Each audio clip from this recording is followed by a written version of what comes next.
ओम प्रकाश धनखड़ जी, शुरुआत आपसे ही करते हुए, एक तरफ किसान जहां सरकार के खिलाफ लगातार मोर्चा खोले हुए हैं, आज उनका 11वां दिन है, दिल्ली बॉर्डर पर वो टिके हुए हैं और उन्होंने एक बार फिर से दो टूक कह दिया है कि जब तक ये तीनों कृषि कानून वापस नहीं लिए जाते तब तक उनका ये विरोध यूं ही चलता रहेगा। और अब तो विपक्ष ने भी सुर में सुर मिला दिए हैं, क्या करेंगे आप?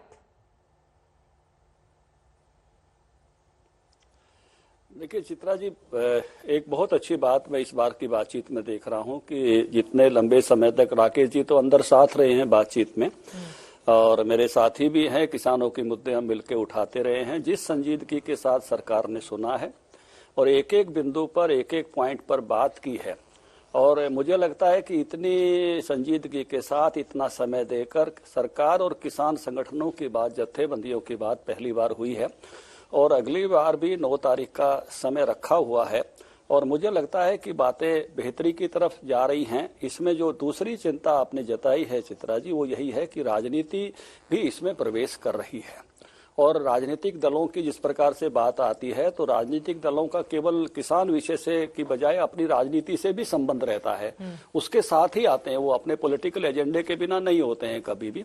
तो वो एक दूसरा एंगल इसमें खड़ा हो रहा है जिसकी चर्चा आपने इसमें की है। एक तीसरा भी है जिसकी बात केवल मैं नहीं कर रहा, कैप्टन धर्मेंद्र जी भी आके करके गए हैं, जिसमें से उन्होंने राष्ट्रीय सुरक्षा का विषय वहां कहा है और जो विदेशी विषय भी जिसमें से आ रहा है, अभी जिस प्रकार की चर्चा कनाडा की हुई थी, तो इसमें कई और डायमेंशन भी हैं। किसानों का मन अच्छा है, शुद्ध है, पवित्र है, लेकिन किसान आंदोलन के बहाने से अभी बहुत सारी चीजें उसमें आ रही हैं। वो मांग पत्र भी आप देखेंगे तो एक छठी मांग जो उसमें लिखी है, उसमें सभी प्रकार के मानव अधिकारवादी, सभी प्रकार के ऐसे लोग जो भिन्न भिन्न प्रकार के अलग अलग तरह की चीजें जो देश में चलती है, उन सबको रिहा करने की बात कही है।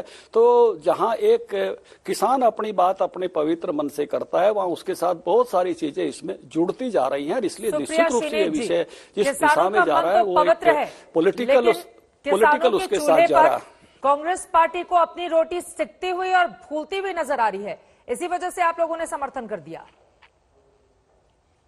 ये ना कांग्रेस की लड़ाई है ना भाजपा की लड़ाई है, पहले तो ये क्लियर कर दें, ये देश के किसान की लड़ाई है। 62 करोड़ किसानों की जीवन याचना की, उनके हक की बात है यहाँ पर। तो ये ना कांग्रेस की बात है ना भाजपा की बात है। हम उस पूरे परिवेश में भाजपा और कांग्रेस दोनों बहुत छोटे हैं। मैं 2-4 बातें कहना चाहती हूँ। आप कह रही है राजनीति में, उसके पहले कुछ कहना चाहती हूँ। भाजपा के प्रवक्ता ने कहा कि बड़ी संजीदगी से बातें हो रही है, अच्छी बात है। ये बातें तो कानून बनने से पहले होनी चाहिए थी। विचार विमर्श, सजेशंस लेना, ये तो कानून बनने से पहले होना चाहिए था। जून में आपने कानून बना के पारित करके ऑर्डिनेंस किसी तरह से पास करा दिया, वॉइस वोट से सबने देखा कितनी बर्बरता करी गई थी, राज्यसभा में वो पास हो गया।